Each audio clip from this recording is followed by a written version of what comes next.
Let me just get some water.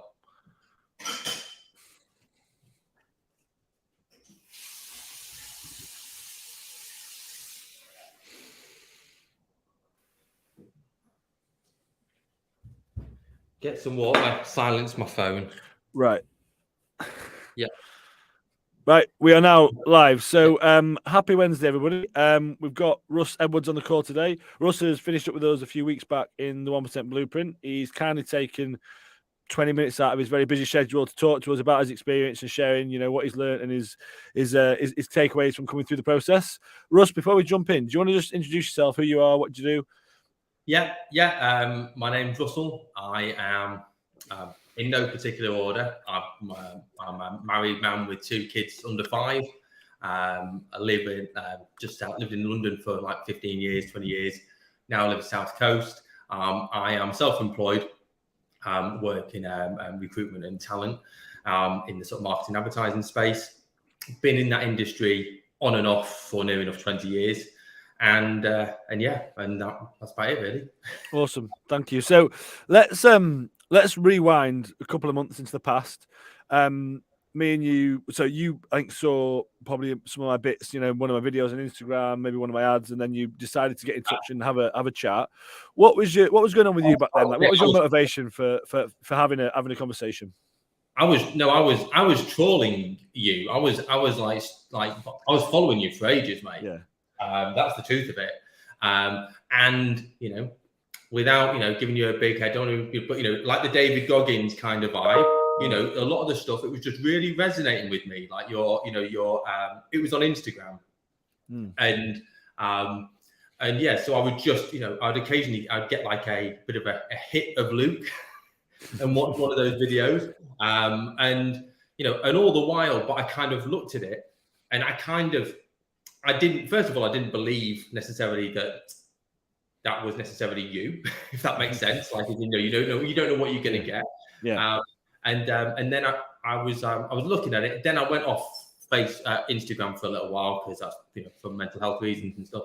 And then I went back on again. And I was like, you know what, sod it. I'm gonna reach out here. And it was a pretty desperate situation in the sense of mentally I was struggling. I mean, that was the primary driver here. Like, I've always known that it's not guaranteed that if I'm in good physical shape that my mental health is guaranteed to be good, but it's nigh on. Like, that's it generally happens in that order. So I was always looking at that kind of like, and I see it all as one piece, mind and body, and all as one sort of thing to fix and address. So that then led me on to reaching out to yourself. And yeah, it was kind of funny because it's a bit like, I kind of felt like I knew you because I've been watching your videos. Yeah. But then the first time we spoke, and I was a bit desperate. I was kind of feeling like I needed something to jumpstart and kickstart. And bearing in mind, this was actually early December, mid-December, I think we started out. And I spoke to you, and then through that sort of hour-long conversation, we really got into it. I really feel you got me. Maybe it's the fellow Northerner thing, but there was like I felt you were getting exactly where I was coming from. And then I think it was like I was always in the mind of, okay, well, I'll find out about it now and I'll address it after Christmas, because obviously you don't want to Christmas and New Year. And then you were like, absolutely not. That's not how it should work. Yeah. And it gave me a very different Christmas, but a really positive one. And like sort of, so I was losing weight over Christmas. Awesome. And so thanks for being open about where you're at. And I think, like you said, I know you weren't feeling your best. I think, like, mentally you were struggling with it. It's a bit like feeling a bit lost, essentially what it's all about, and wanting to get the most out of yourself, work, life, the business, but sort of struggling with time, headspace, and how to make that happen. And that was like, well, that's it. Consciously aware that you want and need to do something about it, but in that situation where you can't quite see the wood for the trees or work out what you want to do. So, I mean, we had a really good chat. You're really open. And I remember you said, oh, yeah, well, so why just do this after Christmas? I was like, no, that's the antithesis of this. Like, if you want to act and help yourself, it's like, it's about now and it's not about Christmas or whatever, which was great. And you were like, okay, then. And then look, the net result is where we are today, which is kind of, I guess, a nice segue.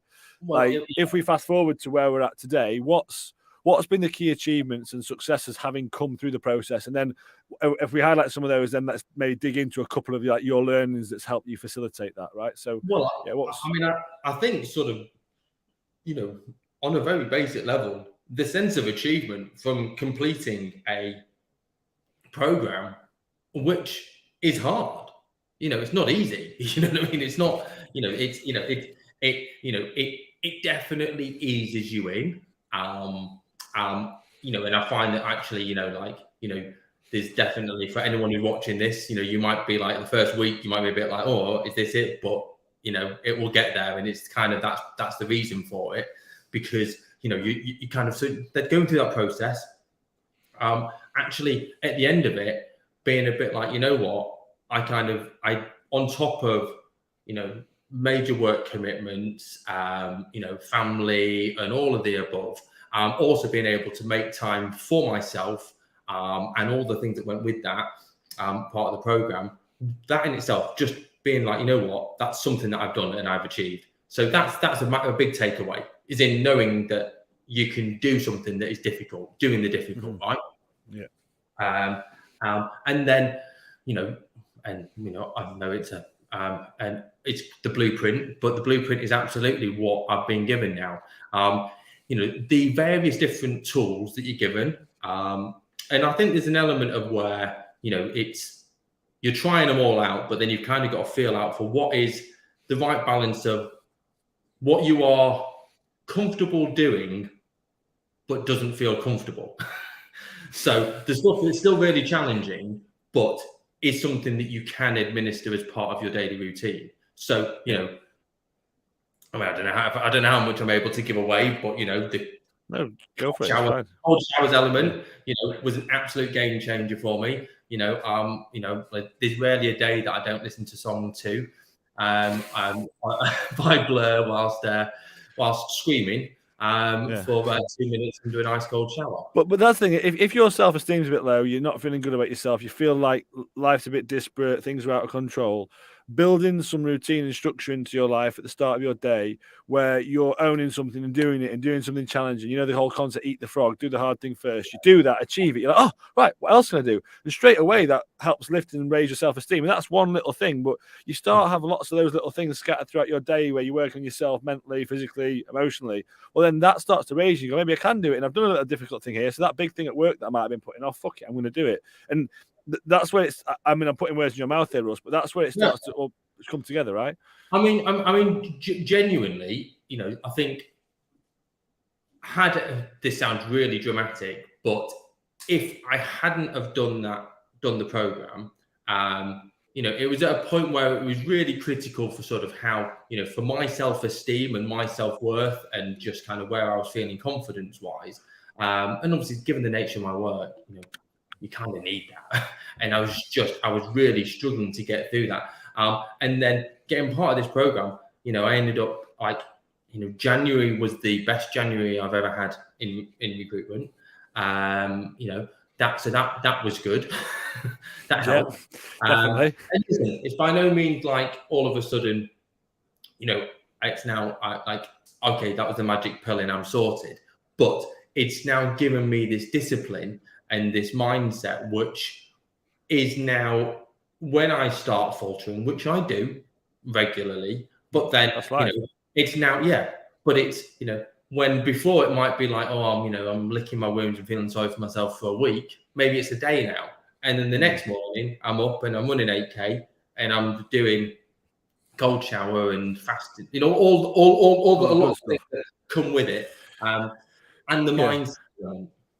It's being able to close those loops, right? Life's never perfect, and we always have things that knock us over, and we beat ourselves up, and things can be frustrating, and that's life. That life is challenge and adversity, but it's how you're able to frame it and deal with that, and then how quickly you're able to go, right, let's go. And like you said, historically, it might have been a week, 2 weeks where you're feeling sorry for yourself and nothing's happening. Where you go, oh, fuck, and you have like maybe a day, well, then straight back on it. And that's what it's about. And that's what builds that resilience and self-esteem. It's like, we're never all going to have perfect days all the time. That's just not how life works. But having the mindset and toolkit and discipline to go, right, let's go again. I think that's really, really powerful, and that's what gives you the longevity and long term to sort of continue work on being yourself, best for yourself, for your business, for the family, and so on, right? No, absolutely, and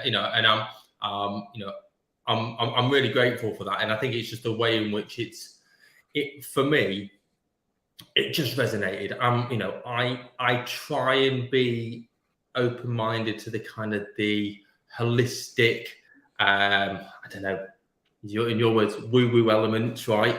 Of like, of kind of for your mental health and well-being and stuff like that. But I do find that it's just a lot of people that I can't really listen to them. They might have good content, but the way in which they project it is just in such an annoying way. And it just seems very jumped up and what's the word, kind of like self-righteous. That's not what this was at all. This was very much kind of like, I'm in the trenches with other like-minded people in a similar situation, who I'm also then sharing that information with as well on a weekly basis, which was way more powerful than I realized it would be, and a really good element. So yeah, no, I mean, it was it was a big help, mate.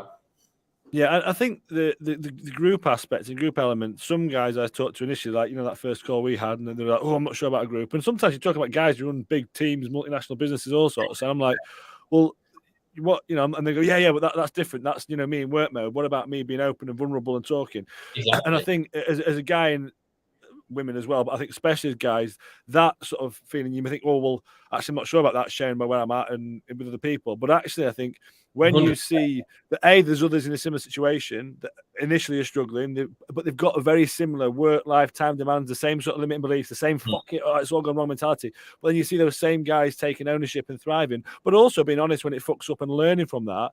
More often than not, you might get a perspective you wouldn't have even thought about by hearing someone else. And that sometimes is more powerful than the interaction you might get with your coach, right? And I think you layer those two pieces together and it's a very, very powerful place to elicit behavior change, I think. And not in a, oh, look, sort of like in a competitive way, but more in a, yeah. No, I thought I thought that was what was interesting. And that was where it was it was like some kind of passenger therapy, because you kind of like, it was more just like listening. It was like being a fly on the wall on other people's sessions. Yeah. Yeah, exactly. Which was really nice. Yeah. Well, because with that, I think you get a level of insight, because I think sometimes with our own foibles and issues, right? You think everyone else has got it switched on because you can't see inside. And in here, you've got HD full 360 panoramic vision to your own foibles and your own issues. And you think everyone else is sorted because you see the nice complexion on LinkedIn or whatever, it's all sorted. But when you have an opportunity to see that actually, no, everyone else has got their own shit they're dealing with, and actually they're not all perfect and they do have struggles, it's reassuring. But equally, the insights into how they think and overcome things can help you on that same journey as well. And I think that's where it becomes powerful. And it's not like a fly on the wall, haha, look at him, he's suffering. It's like, no, actually, fuck, he's done that. And then maybe I can think about it differently. And actually, that's really interesting because I hadn't thought about that. And it just gives you a whole different level of perspective alongside the shit that you need to do for yourself as well, right? Yeah, absolutely. And I think it's also just kind of, it's led me open to a lot more kind of sort of like, like certain podcasts and stuff like that now, which which is really good stuff, really worthwhile stuff to be listening for, sort of personal development and and all that kind of jazz. And it's kind of just, I think it kind of got me more into that space, but in a very kind of I don't want to say a macho or male, but in a way that didn't alienate me. Yeah, but I think the other thing is because through the process, some of the mindset stuff and things is traditionally some things maybe as guys you might be, I'm not sure about that kind of thing. But then if you realize and you understand why you do it, and then you see and feel the benefit, you realize, oh, it isn't just woo-woo, let's go and stroke some crystals kind of stuff. It's powerful and impactful. But then that opens your mind a bit to go, well, maybe I'll listen to that. And maybe there's something to be said for that, actually. And, versus putting your hackles up and just saying no to it. But because you're a bit more conscious and aware of your own stuff and you realize that it can help. what would you say then, Russ? And I want to wrap this up, so I don't want to take up too much of your time. But like, if I was to ask you what was like your key takeaway or key learning from the whole process, what would you say what that was?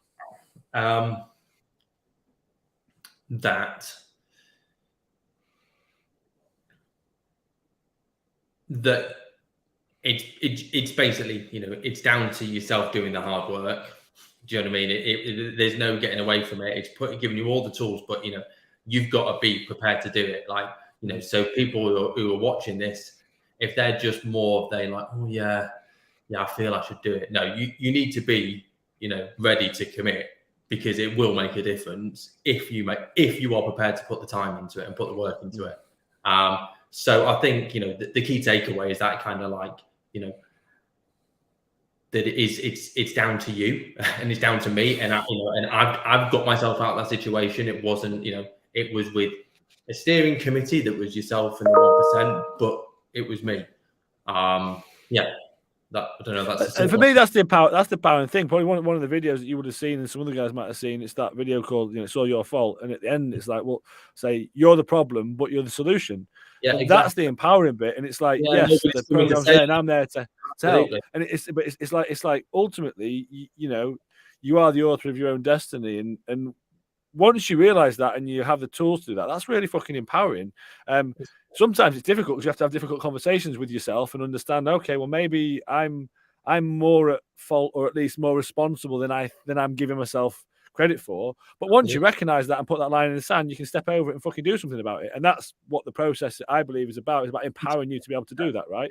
Get yourself out of the passenger seat and into the driving seat, and I think that's too much of where, whether it's victim complex or whatever, but that kind of, oh yeah, why is it not working? When it's just like, and I think what was nice about it was I was ready to make that commitment, and then there was a program that was very kind of complimentary, and it was, some of it was kind of like, oh yeah, of course, like that makes sense. I would have thought to have done that, and there's other bits that hadn't even occurred, but it's the element of it being put all together, and also like, yes, you could do all these things sort of independently, but it's all part of being part of that group and a part of that unit, and that accountability week on week, I think, is what makes the difference.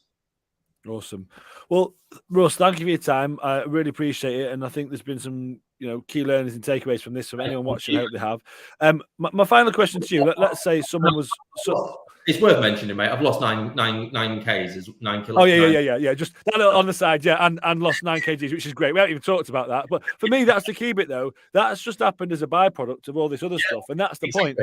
I haven't screamed at you for 8 weeks just to get some fucking weight loss results, because that's not what it's about. That's happened for you taking ownership and living your life in the right way, and as a nice byproduct, you lost 9 kilos, which is fantastic. Well, yeah. So yeah, thanks for throwing that in at the end. But weight. I've not been doing it. Exactly. You didn't even come for that. You wanted to sort your head out and the foundations and give yourself that, that blueprint for life. Yeah. But as a byproduct, because we addressed those fundamentals, we're looking after you physically as well. So, mate, thank you for adding that on at the end.